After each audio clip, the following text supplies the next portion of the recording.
49ers Web Zone, No Huddle podcast, part of the Odyssey Network. I'm Al Sacco, and like the rest of you, I am stuck in Brandon Aiyuk hell. But it's all we can talk about right now. So we reached out to one of the guys who's been on the situation from the beginning, reporting that there's something to this Aiyuk to the Steelers talk. He covers Pittsburgh sports for 93.7 The Fan. He's one of the hosts of First and Pod. He is Andrew Fillipponi. Andrew, thanks for taking time to come on. Al, you bet. It's interesting, this whole saga, the twists and turns. I didn't really want to get into it because I felt like my listeners were really at their Aiyuk saturation point because there was so much boy who cried wolf from really the draft on. And so when somebody dropped this into my lap on Monday and said, hey, this is really heating up, I'm like, oh, crap, because I'm going to put this out there and it's going to inflame people and get them fired up. And then I just kept getting more and more information from people that I have never been led astray by. Right. That's the thing about this is that I get it. I mean, there's skepticism and cynicism because I'm not an insider. I'm not a newsbreaker. I'm not Adam Schefter. I'm not Ian Rappaport. I'm not any of these people. And so when I go out on an island and say something's going to happen and then it gets refuted, or at least people aren't willing to go as far as I did with the reporting on it, people start to lash out and say, you don't know what you're talking about. You've lost your mind. But I will say that, and this goes back to the reporting from Matt Mayoko on Monday. He said the Steelers were out. They're clearly not. And Schefter also said they weren't a landing spot. And then 2 hours later had to do a total 180 on it. So I have not changed my tune on this whatsoever. The people I've talked to, I think, have been right the entire time. And if this doesn't happen, then I will have been bamboozled, or my source will have been bamboozled. And I have a hard time believing, based on who I'm talking to, that it could happen to this person, unless they have malicious intent for me and just want to make me look bad. Which maybe to some of my listeners is something that we should not completely rule out. And there's posturing in this too, right? I mean, once things start to get out, teams are going to leak things to other people that they want to get out. So the Niners are probably putting out there, listen, we got to deal with Cleveland. We got to deal with Patriots. Like Steelers, up your offer. That stuff is going out there too. So I agree. I've been in situations too, because I'm like you. I'm not an insider type guy, but I've been in situations where I've gotten news and had to go out with it. And you're going on an island, man. You're going on a limb, and especially on social media, people are going to come at you. Yeah. And with trades like this, it takes time. So things may happen, and also you may have really good information on Monday, and it may eventually happen in a week. But you got to spend a week of just getting pelted, man. Like I feel you, but I have to ask you. Okay, you've been on this. Where are we right now for what you know? Is this trade still happening? Is it still in the works? Is there a pause on it? Do we have a deal? Where are we? Yeah, I mean, this is 9:30 Eastern time on Wednesday night. I have no reason to think that this trade is not going to happen. I'm sticking with it. I'm standing firm on this. I'm sticking to my guns. I think this trade is pretty much done. I think there might be an I to dot or a T to cross. I'm not entirely sure what that is. I don't have great clarity on what the loose end is that needs to get tied up. But Brandon Aiyuk is going to end up in Pittsburgh. And I see no other outcome here. If you even take what I've said out of it and you just do deductive reasoning and say, well, what are the other options that make sense? I don't see another one. He's not going to go to Cleveland. He's not going to go to New England. Unless San Francisco has this great awakening and they're like, we have refused to pay this guy $28 to $30 million all offseason. And now we've dragged this out. He's requested a trade. It's gotten ugly. Now we're going to do a 180 and say, well, actually, we'll give you that money.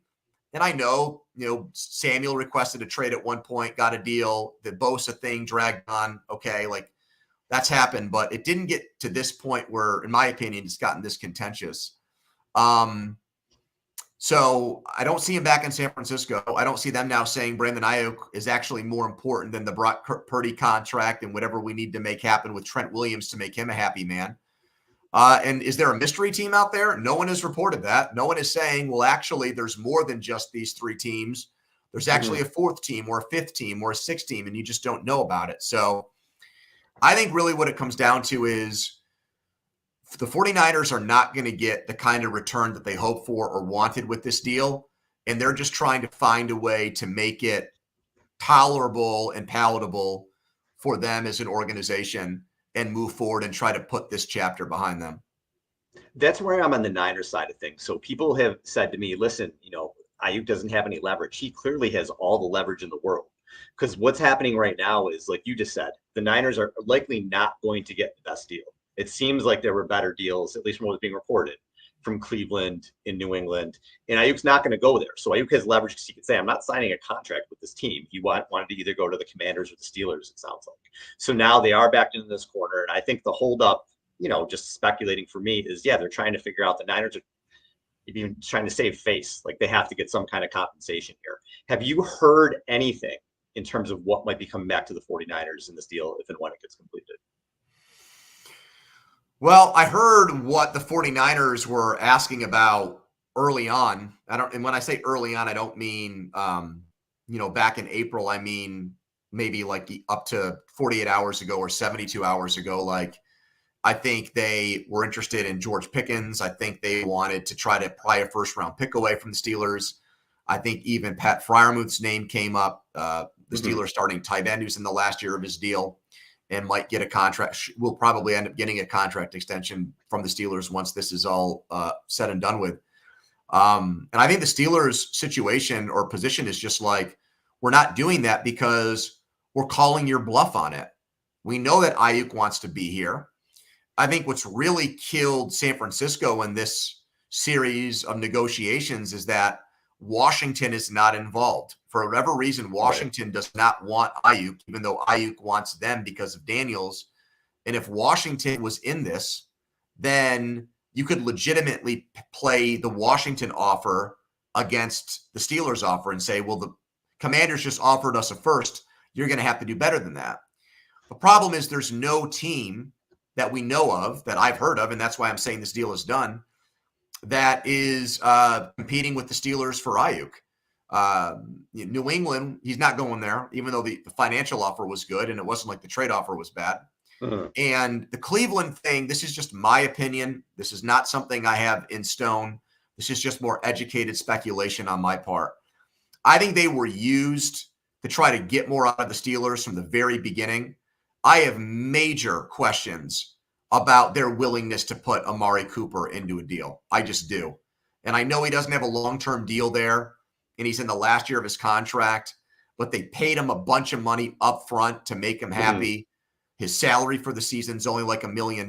It was pretty much just a signing bonus to pacify him. And I don't know. I know he's been traded a couple times, but I just have in the money situation there with Watson and cap questions going on in the future. I don't know. It just seems far-fetched to me.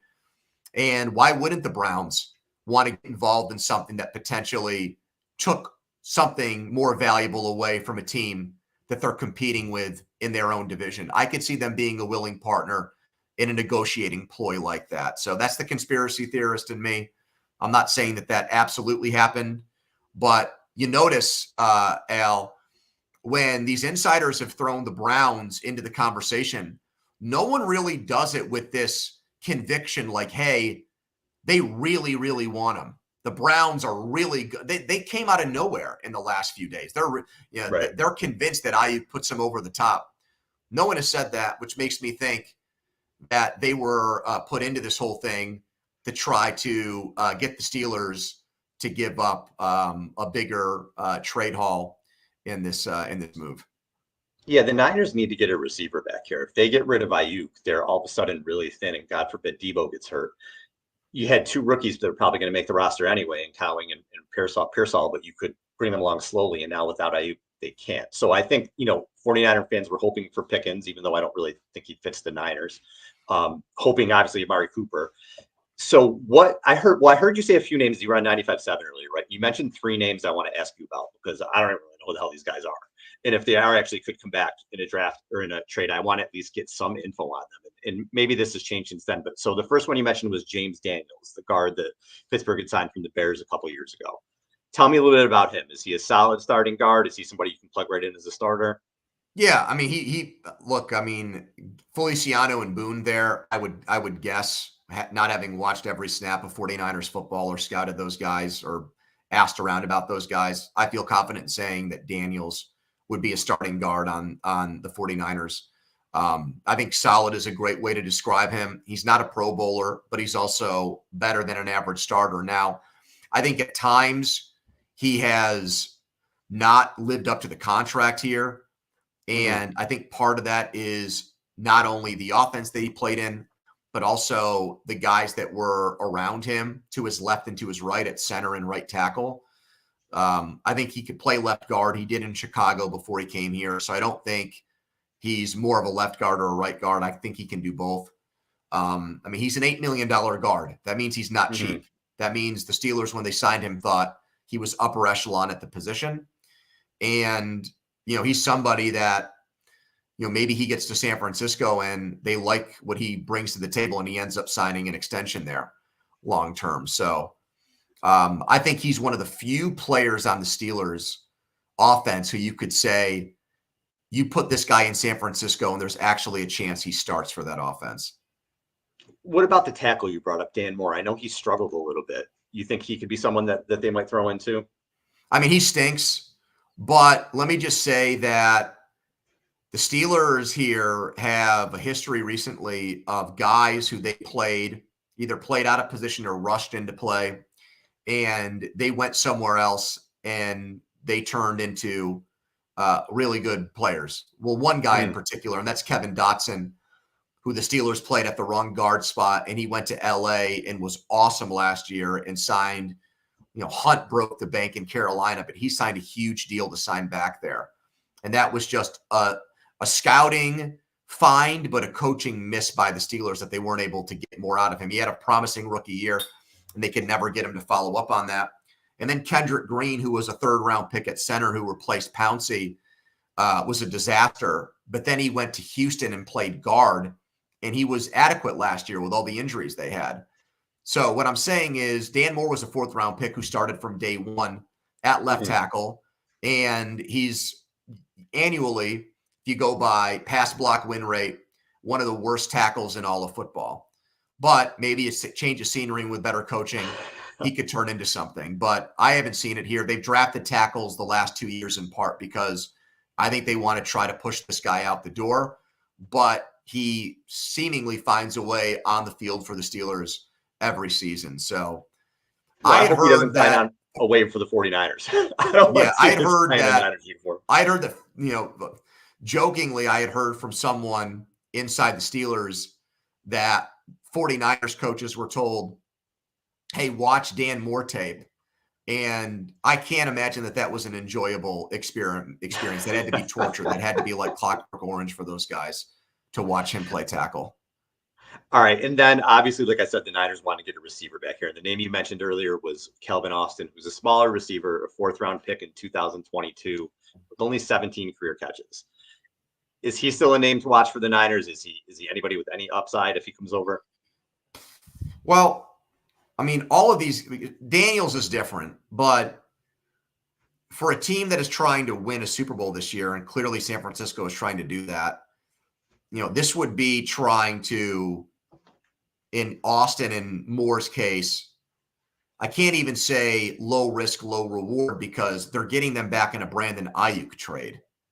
So, you can't have Kelvin Austin or Dan Moore be the best piece or best part of a deal for Brandon Aiyuk. I still can't imagine just Aiyuk remaining in San Francisco, but I would be insulted if that's the best that the Steelers are willing to do in this deal. And I do think that they will ultimately end up doing better when this trade gets finalized. Austin he's a speed merchant. Austin's one of these guys that Sauce Gardner said when he was at Cincinnati, was the hardest guy in college he had to cover when he was at Memphis. We have not seen it. He caught an early touchdown against the Raiders in week 3. It was a 70-yard bomb. And that was really legitimately all he did the entire year. Now, again, I caution people, their offense was so bad and their offensive coordinator was so incompetent that just because he couldn't find a place for this guy doesn't mean he's a bad player.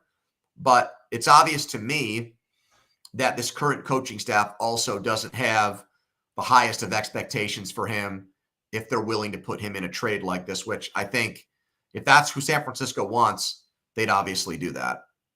And that what you just told me kind of backs up my concerns with the Steeler trade, because I didn't think they had any players to send back. And it seems like guys like that are just replacement level players that you're throwing in a deal. I'd be pretty upset if that's the case for the Niners, what they do. So the draft pick is going to be huge. What picks come over? Obviously, there's going to be picks involved. I heard a second and a fifth. Is that sort of what it is from what your understanding is? Yeah, I mean, I think that's totally in play. I think that makes complete sense to me. No one has told me on the record that that's what is going back to San Francisco, but I think that that's something that the Steelers would be amenable to. I just don't see a way in which San Francisco comes out of this looking like they got the better end of this trade on paper. I don't. I agree. I know 49ers fans probably hate hearing somebody in another city who covers another team say that, but I just think that they're dealing with someone who has his mind made up on where he wants to play. And I also think that, people have said, well, they'll just keep him. He's not going to hold out. He's not going to risk game checks and all of that. I'm not in that 49ers locker room. I don't know those guys, but I just would not want to mess with the chemistry of the team if we don't get a deal done with Aiyuk and make him play for $14 million. I imagine he has a lot of friends in that locker room, and I can't fathom them being cool with that. Like, at least in T. Higgins' case, he's on a franchise tag and he's making a lot of money, even though he doesn't have a long-term deal. Literally, Ayuk's peers have gotten double what he's prepared to make this year. And I don't know. I think they're so good and in so many different places, Al, that I wouldn't want a disgruntled Brandon Aiyuk to potentially mess with the camaraderie and the team chemistry this season. I wouldn't. I take what I could get for him, turn the page on it, and trust Kyle Shanahan and everything else they've got in place there. Ricky Pearsall eventually, you name it, to get the job done and not have this stand in the way and be a distraction all season long for the 49ers. I think 49ers fans are prepared for this to be a punch in the gut when they see the compensation. There's just no other way. They're backed in a corner right now. So assuming the best is I do have to ask you this question before I let you go. I guess there were rumors at the draft that there were talks between the Steelers and the Niners as well, that I was maybe on the trade block there. Do you know if a one was on the table at that point during the draft? I don't think a one. Let me put it this way. I heard that the one for this past draft, so the Steelers' 20th pick, was not something they wanted to trade for Aiyuk. They did not want to give up the pick that ultimately led to them getting Troy Fautanu. They did not want that pick to be the pick that they gave up for Aiyuk. I have reason to believe that they would have traded their 2025 first-round pick for him, next year's first-round pick. I think they were that enamored. I think they were that enthralled. I think they had convinced themselves that they would give up a first for this receiver because they look at him as that much of a difference maker. But I think now they feel like they don't have to do that to get what they want. So yeah, that's the part of it that makes the 49ers look bad. Like if they had just the timing accepted reality and had resigned themselves that Aiyuk was not long for San Francisco, they probably would have been able to get something done. But again, the 2025 first round pick, Al, does not help them win a Super Bowl this year. Well, this is certainly not going to help them win a Super Bowl this year either, with losing Aiyuk and maybe getting a second next year. But if you look at the Steelers, unless Daniels is in the deal and he ends up being a very good offensive lineman for them. But again, it's such I a don't tough feel- sell for a player like Aiyuk, though. No, You know what I no, mean? Like I know, man. I know. and it's just for the Niners. The Steelers, look at their depth chart. It's Pickens, and then there's not a lot to be excited about. You got Van No, that's the Jefferson whole there, reason why the Steelers are trying to make this trade. Yeah, and you could have, if like you said, accepted reality back in April, maybe you do have a first round pick, even if it's a future one, and now your back's against the wall. So, well, Andrew, listen, I appreciate you, having the guts to come out and post what someone told you and stick to your guns. Because again, I know people are coming at you every which way, and it takes a lot of guts to do that. So I appreciate you. I appreciate you coming on the show. I hope you're wrong. I hope this all falls through and Aiyuk stays with the 49ers, but we'll see where it goes. But thanks for the time. Yeah, no problem, Al. You bet, man.